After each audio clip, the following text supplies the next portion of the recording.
Hi hello നമസ്കാരം. എല്ലാവർക്കും എനർലോക്സ് കുമരകത്തിലേക്ക് സ്വാഗതം. അപ്പോൾ ഞാൻ നിൽക്കുന്നത് കുമരകത്താണ്. കുമരകത്ത് വെൽവെറ്റ് വ്യൂ സിനിമാസ് എന്ന് പറയുന്ന തിയേറ്ററിലാണ്. അപ്പോൾ ഇന്ന് ഉദ്ഘാടനമാണ്. അപ്പോൾ അതാണ് ഇന്നത്തെ വീഡിയോ. നമുക്ക് നേരെ വീഡിയോയിലേക്ക് പോകാം. എല്ലാ നില സൗഹൃദങ്ങൾക്കും എനർലോക്സ് കുമരകത്തിലേക്ക് സ്വാഗതം.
വെൽവെറ്റ് വ്യൂ സിനിമാസിനെ കുറിച്ച് രണ്ട് വാക്ക് സംസാരിക്കാനായിട്ട് ആഗ്രഹിക്കുകയാണ്.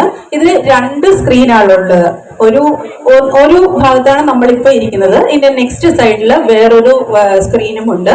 അത് ഈ ഫസ്റ്റ് സ്ക്രീനിൽ 198 സീറ്റ് വിത്ത് ഡോൾബി അറ്റ്മോ സിസ്റ്റം ആണ് അറേഞ്ച് ചെയ്തിരിക്കുന്നത്. 32 ചാനൽ സൗണ്ട് പ്ലേ ആണ്. അതുപോലെ കോട്ടയം ജില്ലയിലെ ഇത്രയും സൗകര്യങ്ങളോട് കൂടിയ, അതായത് ഏറ്റവും ലേറ്റസ്റ്റ് ടെക്നോളജിയോട് കൂടിയ രണ്ടാമത്തെ തിയേറ്റർ ആണ് വെൽവെറ്റ് വ്യൂ സിനിമാസ്. ഇതിന്റെ പ്രൊജക്ഷൻ എന്ന് പറയുന്നത് 4K ലേസർ ടെക്നോളജിയാണ് ഉപയോഗിച്ചിട്ടുള്ളത്. അതുപോലെ സീറ്റുകൾ നിങ്ങൾ ഇരിക്കുന്ന സീറ്റുകൾ ഏറ്റവും ലേറ്റസ്റ്റ് ആയിട്ടുള്ള മോഡൽസ് ആണ്. ഈ സ്ക്രീൻ നമുക്ക് കാണാം, വളരെ വലിയ സ്ക്രീനാണ്. It is 36 feet wide screen ആണ്. അതുപോലെ ചുറ്റും നോക്കിയാൽ കാണാം 32 സ്പീക്കേഴ്സും ഈ ഒരു തിയേറ്ററിനുള്ളിൽ തന്നെ അറേഞ്ച് ചെയ്തിട്ടുണ്ട്. If you moving to the second one, അത് ഒരു 136 സീറ്റർ തിയേറ്റർ ആണ്. ഡോൾബി 7.1 സൗണ്ട് സിസ്റ്റം ആണ് യൂസ് ചെയ്തിരിക്കുന്നത്. പ്രൊജക്ഷൻ വന്നിട്ട് ലേസർ 2K, അതും ഈ പറഞ്ഞതുപോലെ 36 ഫീറ്റ് വൈഡ് സ്ക്രീൻ ആണ് ആ ഒരു തിയേറ്ററിൽ ഉള്ളത്. 2019 ഞങ്ങൾ ആരംഭിച്ച ഈ പ്രൊജക്ട് എൽ കോംപ്ലക്സ് വിത്ത് വെൽവെറ്റ് വ്യൂ സിനിമാസ്, ഇത് 5 വർഷക്കാലം എടുത്തു ഇതൊന്ന് ഫിനിഷ് ആകാനായിട്ട്. പ്രത്യേകിച്ച് ഒരു ഇൻട്രൊഡക്ഷൻ്റെ ആവശ്യമില്ല, നമ്മുടെ തന്നെ ഒരാളാണ്. ഞാനും ഒരുപാട് ഹാപ്പിയാണ്. കാരണം എന്താ വെച്ചാൽ സാറിന്റെ കൂടെ ഒരുപാട് വേദികളിൽ സംസാരിക്കാൻ എനിക്കും കഴിഞ്ഞിട്ടുണ്ട് as an anchor. I request Sri V.N. Vasavan sir, Minister for Ports and Corporation, for an inaugural speech.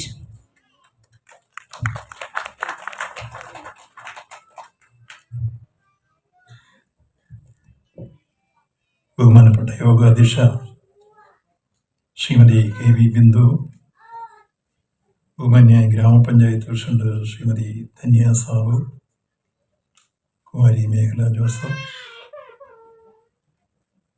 ഗ്രാമപഞ്ചായത്തിൻ്റെ vice president Shri Joshi, Shrimati Divya Damodaran, Shri PA Ibrahim, പ്രിയങ്കരനായ ശ്രീ ഷിബു സുകുമാരൻ, ശ്രീമതി ഹിമാഷി, ശ്രീ ഹിമാഷി അഖിലേഷ് തുടങ്ങി വേദിയിലും സദസ്സിലുമുള്ള ബഹുമാന്യരെ, സഹോദരി സഹോദരന്മാരെ, കലാസ്നേഹികളെ,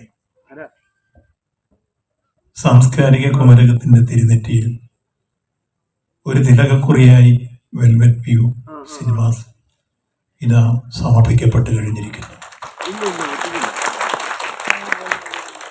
ആഗോള ടൂറിസം രംഗത്ത് അന്തർദേശീയ ശ്രദ്ധ ആകർഷിച്ചു വരുന്ന കുമരകം പ്രകൃതി രമണീയത കൊണ്ട് അനുഗ്രഹീതമാണ്. ഒപ്പം സമ്പന്നമായ സാംസ്കാരിക പാരമ്പര്യം കൊണ്ട് ഏറ്റവും അനുഗ്രഹീതമാണ്. ഈ കുമരകം ഒട്ടനവധി പ്രഗത്ഭരും പ്രശസ്തരും പ്രതിഭാശാലികളുമായ കലാകാരന്മാർ ജന്മം കൊണ്ടും കർമ്മം കൊണ്ടും സാംസ്കാരിക മുഖം പടുത്തുയർത്തിയ ഒരു പ്രദേശം കൂടിയാണ്. അവിടെ മുമ്പ് ഗ്രാമീണാന്തരീക്ഷത്തിൽ ഇവിടെ ബിന്ദു സൂചിപ്പിച്ചതുപോലെ ഒരു C ക്ലാസ് തിയേറ്ററാണ് ഉണ്ടായിരുന്നെങ്കിൽ ഇന്ന് ആധുനിക സംവിധാനത്തോടു കൂടി ഏറ്റവും പുതിയ സിനിമകൾ, ഏറ്റവും നൂതനമായ സാങ്കേതിക വിദ്യകൾ പ്രയോജനപ്പെടുത്തി അവതരിപ്പിക്കാൻ കഴിയുന്ന രൂപത്തിലേക്ക് ഇത് കുമരകംകാർക്ക് സ്വന്തമായി ലഭിച്ചിരിക്കുന്നു. OTT വന്നാലും ശരി, അതുപോലുള്ള ആധുനിക സംവിധാനങ്ങളെല്ലാം ഈ മേഖലയിൽ കടന്നു വന്നാലും തിയേറ്ററുകൾക്ക് അതിൻ്റെതായ പ്രാധാന്യമുണ്ട്. ഒപ്പം ഓരോ സിനിമകളുടെയും റിലീസിൻ്റെ സമയത്ത് നമുക്ക് ഏറ്റവും കൂടുതൽ ഭംഗിയോടെ ഏറ്റവും ആദ്യം കാണാനുള്ള അവസരവും ഉണ്ടാകുന്നു. ഇപ്പോൾ ഇവിടെ 17-ാം തീയതി പൃഥ്വിരാജിൻ്റെ ഒരു സിനിമ ഗുരുവായൂർ അമ്പലനടയിൽ നിന്നാണ് പ്രദർശിപ്പിക്കുന്നത് എനിക്ക് തോന്നുന്നു. ആ കൂട്ടത്തിൽ തന്നെ ഏറ്റവും ഞാൻ ശുപാർശ ചെയ്യുന്നു, ആടുജീവിതം കൂടി നിങ്ങൾ പ്രദർശിപ്പിക്കാൻ. ഇത് കഴിഞ്ഞാൽ പൃഥ്വിരാജിൻ്റെ ഏറ്റവും മനോഹരമായ, അത് ഞാൻ ആടുജീവിതം പറയാൻ കാരണം നിങ്ങൾ കുവൈറ്റിൽ പോയി കിടന്ന് പണി ചെയ്ത് മലയാരണ്യത്തിലെ ഏറ്റവും വലിയ ചൂടനുഭവിച്ച് വലിയ രൂപത്തിൽ കഷ്ടപ്പെട്ടു വന്നവരാണ്. അതിലെ ഏറ്റവും നല്ല കഠിനാധ്വാനം ചെയ്യുന്ന നജീബിൻ്റെ ജീവിതമാണ് ആടുജീവിതത്തിൽ മനോഹരമായി ബെന്യാം കുറിച്ചിട്ടതെങ്കിൽ ബെന്യാമിൻ്റെ ആ കഥ വളരെ മനോഹരമായി അഭ്രവാളികളിലേക്ക് പകർത്തിയത് ബ്ലസ്സിയാണ്. ആ ബ്ലസ്സിയുടെ സങ്കല്പത്തിനൊത്ത് ആ സിനിമയിൽ പൃഥ്വിരാജ് അഭിനയിച്ചിട്ടുണ്ട്. ആ സിനിമ ഷൂട്ട് ചെയ്ത സ്ഥലങ്ങളിൽ ഞാൻ ഈ കഴിഞ്ഞ ദിവസം പോയിരുന്നു. ജോർദാനിലായിരുന്നു ആ സിനിമയുടെ ഷൂട്ടിംഗ് നടന്നത്. ജോർദാനിൽ യേശു ക്രിസ്തുവിനെ സ്നാനസ്നാനം ശാവയോഗനം ചെയ്ത ജോർദാൻ നദിയും ഒപ്പം ചാവുകടലുമെല്ലാം കാണാനുള്ള അനുഭവം ഉണ്ടായി. ഈ സിനിമ ഷൂട്ട് ചെയ്യാൻ അവിടെ പോയിരുന്ന സ്ഥലവും കുറേ ആളുകൾ കാണിക്കുകയുണ്ടായി.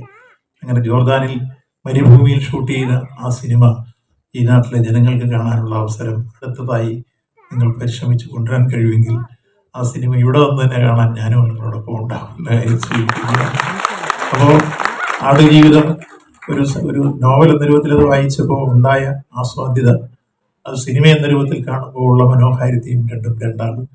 അതുകൊണ്ട് ഈ വർത്തമാന കാലഘട്ടത്തിൻ്റെ ഏറ്റവും ശ്രദ്ധേയമായ ഒരു സിനിമ എന്ന രൂപത്തിൽ രണ്ടാമത്തെ സിനിമ ആടുജീവിതം കിട്ടുമോ ഒരു പരിശ്രമം നടത്തണമെന്ന് ഷുവിനോടും ഭീമയോടും ഞാൻ വിനയപൂർവ്വം അഭ്യർത്ഥിക്കുകയാണ്. നമുക്ക് ആ നിലയിൽ എല്ലാം കൊണ്ടും കുമരകംകാർക്ക് ഇന്ന് സന്തോഷത്തിൻ്റെ, അഭിമാനത്തിൻ്റെ, ആവേശത്തിൻ്റെ നിമിഷങ്ങളാണ്. അത് പ്രദാനം ചെയ്തവരെ പ്രത്യേകമായി അഭിനന്ദിക്കുന്നു. ഇവിടെ എത്തിച്ചേരുന്ന സ്വദേശികളും വിദേശികളുമായ വിനോദസഞ്ചാരികൾക്ക് നേരിട്ട് ഒരു നല്ല സ്റ്റാൻഡേർഡ് തിയേറ്ററിൽ വന്നിരുന്ന സിനിമ കാണാനുള്ള സന്ദർഭം ഇല്ലാതിരുന്നുവെങ്കിൽ ഈ നാടിൻ്റെ സാമൂഹ്യ സാംസ്കാരിക പുരോഗതിയുടെ രംഗത്ത് ഒരു പെന്തോലായി ഈ തിയേറ്റർ കോംപ്ലക്സ് മാറുന്നു, അതോടൊപ്പം ഷോപ്പിംഗ് കോംപ്ലക്സ് മാറുന്നു. അതുകൊണ്ട് ഇതിനെല്ലാവിധ ഭാവങ്ങളും നേർന്ന് നിങ്ങളെല്ലാവരുടെയും അനുവാദത്തോടു കൂടി velvet view cinemas multiplex theatre ഔപചാരികമായി ഉദ്ഘാടനം ചെയ്തായി പ്രഖ്യാപിക്കുന്നു. ഹായ് ഫ്രണ്ട്സ്, ഇന്നത്തെ വീഡിയോ നിങ്ങൾ ഇഷ്ടമായി ലൈക്ക് ചെയ്യുക. നിങ്ങളുടെ നിർദ്ദേശങ്ങളും അഭിപ്രായങ്ങളും കമൻറ്റ് രൂപത്തിൽ അറിയിക്കുക. വീഡിയോസ് നിങ്ങളുടെ സുഹൃത്തുക്കളിലേക്ക് ഷെയർ ചെയ്യുക. ചാനൽ സബ്സ്ക്രൈബ് ചെയ്യുക. തൊട്ടടുത്ത ബെല്ലൈക്കൻ കൂടെ എനേബിൾ ചെയ്താൽ ഞാൻ ചെയ്യുന്ന വ്യത്യസ്തമായ വീഡിയോകൾ നിങ്ങൾക്ക് നോട്ടിഫിക്കേഷൻ ലഭിക്കും. ഇതിലും കിടലും പവർ ഡിസുമായി അടുത്തവിടെ കാണാം. ഇറ്റ്സ് മീ നിദാസ്, NRLOS കുമരം. ബൈ.